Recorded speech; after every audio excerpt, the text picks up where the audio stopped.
लोकसभा चुनाव 2024 में पहली बार दक्षिण भारत की राजनीति राष्ट्रीय पटल पर चर्चा में है। आलम यह है कि उत्तर भारत के लोग भी इस बार दक्षिण भारत की राजनीति में दिलचस्पी लेने लगे हैं। ऐसा नहीं है कि इससे पहले दक्षिण भारत को लेकर कोई चर्चा नहीं हुआ या किसी ने कोई समीक्षा नहीं की, ऐसा बिल्कुल नहीं है। पर जो बात इस बार दक्षिण भारत को प्रमुखता दे रही है वह है बीजेपी की दक्षिण को लेकर सक्रियता। दरअसल बीजेपी ने अपने आधार वोट को लेकर दक्षिण में जिस तेजी के साथ अपनी सक्रियता बढ़ाई है, इसकी वजह से दक्षिण भारत की राजनीति अचानक से राष्ट्रीय पटल पर आ गई है। यह समझना जरूरी हो जाता है कि दक्षिण भारत की राजनीति में ऐसा क्या है जिसको लेकर राष्ट्रीय राजनीति में हलचल है। इस वीडियो में आज दक्षिण भारत के बनते बिगड़ते समीकरण और संभावनाओं को समझने की कोशिश करेंगे। दक्षिण भारत की राजनीति में बीजेपी के लिए कितना स्पेस मुमकिन हो सकता है, कांग्रेस, वामपंथ और दक्षिण के क्षेत्रीय दलों की वहां वर्तमान की राजनीति में दिशा और दशा की पड़ताल के साथ यह वीडियो विश्लेषण दिलचस्प होने वाला है। आप अंत तक हमारे साथ बने रहिए।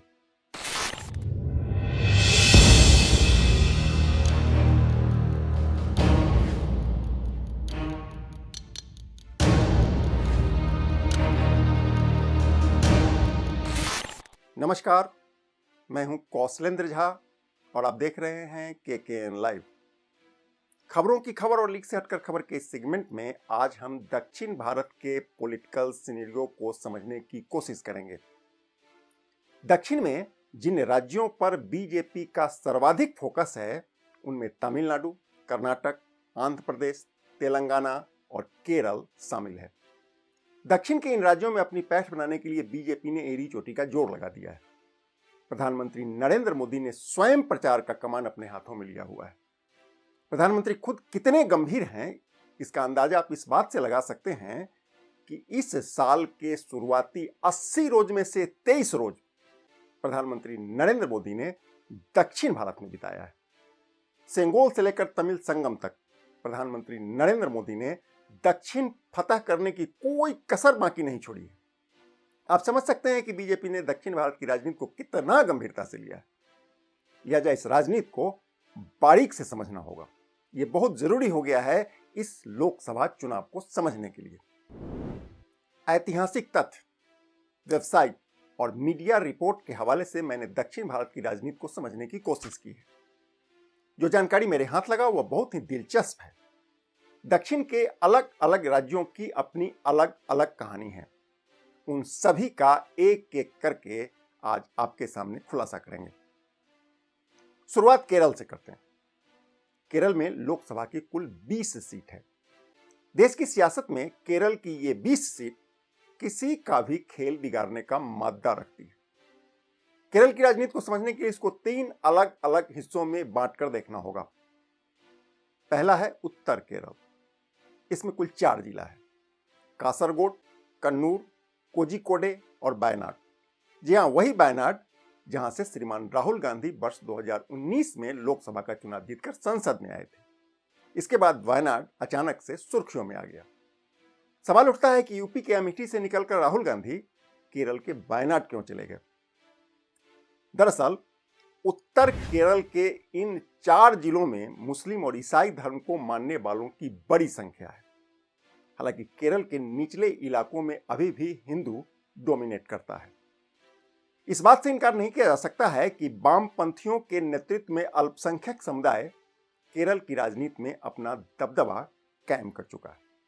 इन्हीं कारणों से राहुल गांधी को अपने लिए वायनाड सुरक्षित लगा। वो इस बार भी वहीं से चुनाव लड़ रहे हैं। अब बात मध्य केरल की करते हैं। मध्य केरल में भी 4 जिला आता है: मल्लपुरम, पलक्कर, त्रिशूर और एर्नाकुलम। मल्लपुरम में 70% से ज्यादा मुस्लिम आबादी है। यहां जीत हार के लिए किसी और समीकरण की कोई जरूरत ही नहीं है। बाकी के 3 जिलों में भी 50% से ज्यादा आबादी मुस्लिमों की है। यानी मध्य केरल में मुस्लिम समुदाय का राजनीति पर करीब करीब एकाधिकार है। कहते हैं कि मध्य केरल की राजनीति में हिंदुओं की भूमिका 9 के बराबर है। इन्हीं कारणों से मध्य केरल पर एलडीएफ या यूडीएफ की पकड़ हमेशा से मजबूत रही है, क्योंकि अल्पसंख्यक समुदाय के बीच इन्हीं दोनों का अपना अपना आधारभूत रहा है। इसी तरह दक्षिण केरल में कुल 6 जिला है: इडुक्की, कोट्टायम, आलापुझा, पथानमथिट्टा, कोल्लम और तिरुवनंतपुरम। ये 6 जिला है। इसमें से इडुक्की और कोट्टायम जिला में अल्पसंख्यक आबादी आधा से अधिक है, जबकि आलापुझा, कोल्लम और तिरुवनंतपुरम में हिंदुओं की आबादी अधिक है। ऐसे में बीजेपी के लिए केरल में पांव पसारना आसान नहीं होने वाला है। कहते हैं कि वर्ष 1982 के बाद से केरल में या तो एलडीएफ की सरकार बनी या यूडीएफ की।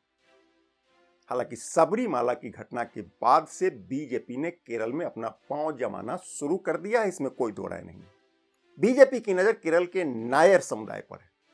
केरल में नायर लोगों की आबादी करीब 15% है। इसके अतिरिक्त इजबा समुदाय के लोगों पर भी बीजेपी का असर देखा जा रहा है। इनकी आबादी करीब 28% है। हालांकि वर्तमान सीएम के बिजियन इसी समुदाय से आते हैं। ऐसे में इस समुदाय के लोग बीजेपी का कितना साथ देंगे, यह अभी देखने वाली बात होगी। आप अभी तक इतना तो समझ ही गए होंगे कि केरल की राजनीति में अल्पसंख्यक समुदाय का जबरदस्त बोलबाला है। ऐसे में सवाल उठता है कि केरल को लेकर बीजेपी में इतना उत्साह क्यों है। दरअसल गुज़िश्ता सालों में मुस्लिम कट्टरपंथियों ने केरल के चर्च को अपना निशाना बनाया है। इससे ईसाई समुदाय में आक्रोश है। दिलचस्प बात यह है कि केरल में बीजेपी के रणनीतिकारों की नजर इसी ईसाई समुदाय के वोट पर है। कहते हैं कि केरल में ईसाई लोगों की आबादी करीब 18% से अधिक है। इन्हीं कारणों से बीजेपी के रणनीतिकार केरल में ईसाई प्लस हिंदू समीकरण के हिडन एजेंडा पर काम शुरू कर दिया है। अब इसमें बीजेपी को कितना सफलता हाथ लगेगा, यह तो देखना अभी बाकी है। पर एक बात और, दरअसल केरल की राजनीति में स्थानीय मुद्दे और स्थानीय नेताओं का बोलबाला रहता है। केरल में बीजेपी का सबसे बड़ा चेहरा के सुरेंद्रन है। दूसरी ओर इनका मुकाबला सीपीआई-एम के नेता और मुख्यमंत्री पी विजयन से है। मुख्यमंत्री पी विजयन केरल की राजनीति में कई सालों से सक्रिय हैं। इसके अतिरिक्त तिरुवनंतपुरम के सांसद और कांग्रेस के कद्दावर नेता शशि थरूर और देश के रक्षा मंत्री रह चुके ए.के. एंटनी जैसे कद्दावर नेताओं के रहते केरल में बीजेपी अपने लिए कितना स्पेस बना पाएगी, यह देखना भी बाकी होगा, या इसको वक्त के हिसाब से ही देखा जा सकता है। अब बात तमिलनाडु की करते हैं। दक्षिण भारत का यह प्रमुख राज्य है। यहाँ लोकसभा की 39 सीट है। बीजेपी ने 6 दलों से गठबंधन करके चुनाव को दिलचस्प बना दिया है। स्वयं बीजेपी तमिलनाडु के 23 सीटों पर चुनाव लड़ रही है। बीजेपी ने यहां से एक पूर्व गवर्नर तमिल साई को मैदान में उतारकर सभी को चकित कर दिया है। केंद्रीय मंत्री मुरुगन और प्रदेश अध्यक्ष अन्नामलई को भी उम्मीदवार बनाया गया है। पिछले दिनों तमिलनाडु के कोयम्बटूर में स्वयं प्रधानमंत्री नरेंद्र मोदी रोड शो कर चुके हैं।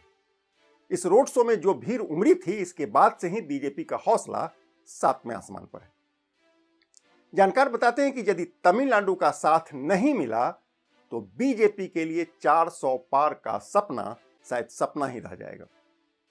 फिलहाल तमिलनाडु में बीजेपी के रणनीतिकार शून्य बटे सन्नाटा की खामोशी को चीरकर बड़ा धमाका करने की जुगत में लगे हैं।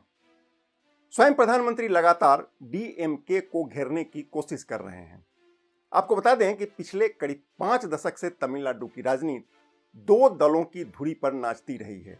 इसमें से एक है डीएमके और दूसरा है एआईएडीएमके। कहते हैं कि 2024 के लोकसभा चुनाव में प्रधानमंत्री नरेंद्र मोदी ने तमिलनाडु में तीसरा पक्ष खड़ा करने की कोशिश शुरू कर दी है या तेज कर दी है। बीजेपी ने तमिलनाडु में 6 दलों से गठबंधन करके तमिलनाडु का पूरा गेम प्लान चेंज कर दिया है। इनमें सबसे प्रमुख पार्टी है पीएमके। इसके नेता है अंबुमनी रामदास। मीडिया रिपोर्ट से पता चलता है कि तमिलनाडु के बन्नियार समुदाय पर पीएमके पार्टी की पकड़ काफी मजबूत है। कहते हैं कि बन्नियार समुदाय की आबादी करीब 6% है। बीजेपी की नजर इसी वोट पर है।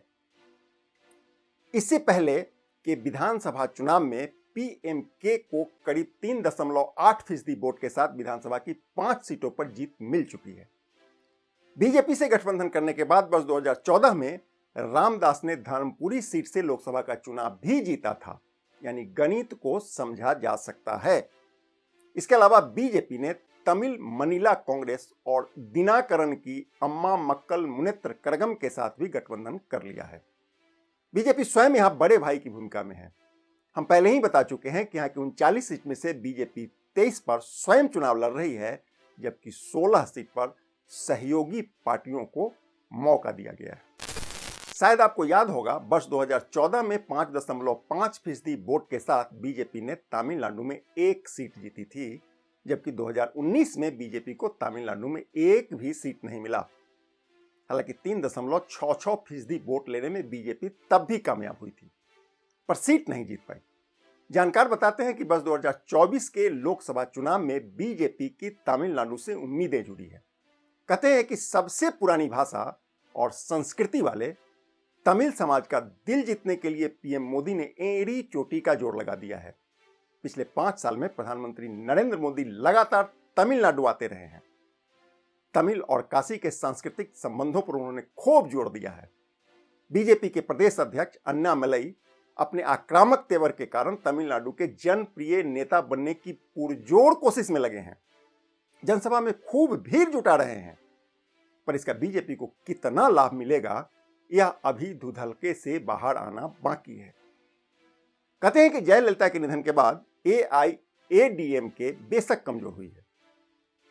पिछले साल बीजेपी से गठबंधन टूटने के बाद उसके कई नेता बीजेपी में शामिल भी हो चुके हैं। अब बीजेपी को इसका कितना लाभ मिलेगा, यह देखना दिलचस्प होगा। अब बात कर्नाटक की करते हैं। दक्षिण भारत में कर्नाटक एक ऐसा राज्य है जहां बीजेपी की सरकार रह चुकी है। आपको याद होगा, पिछली बार बीजेपी कर्नाटक में अकेले दम पर चुनाव लड़ी और 28 में से 25 सीट जीत गई। यानी कर्नाटक में बीजेपी का आधार वोट पहले से मौजूद है। बावजूद इसके इस चुनाव में बीजेपी के रणनीतिकार कोई रिस्क लेना नहीं चाहते हैं, लिहाजा बीजेपी ने पूर्व पीएम देवगौड़ा की पार्टी से समझौता करके उन्हें 3 सीट दे दिया है। यानी इस बार बीजेपी कर्नाटक की 25 सीटों पर अपना उम्मीदवार उतार रही है। कर्नाटक से बीजेपी को बहुत उम्मीद है। अब देखना है कि यह उम्मीद कितना पूरा हो पाता है। कर्नाटक की तरह आंध्र प्रदेश में भी बीजेपी ने अनूठा गठबंधन तैयार कर लिया है। कहते हैं कि आंध्र प्रदेश में पिछली बार शून्य पर सिमटने के बाद इस बार बीजेपी ने अपने पुराने पार्टनर के साथ समझौता कर लिया है।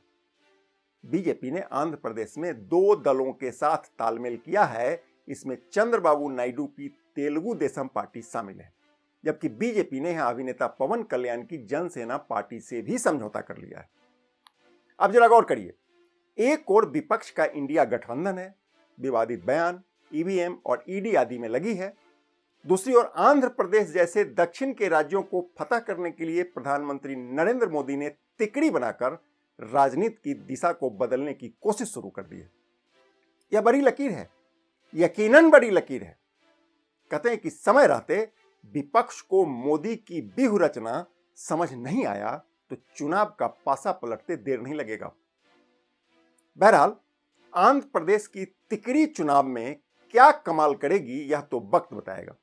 टीडीपी के साथ बीजेपी का जो गठबंधन हुआ है, उसमें लोकसभा की कुल 25 सीटों में 17 पर टीडीपी, 6 पर बीजेपी और 2 सीट जनसेना पार्टी के खाते में गई है।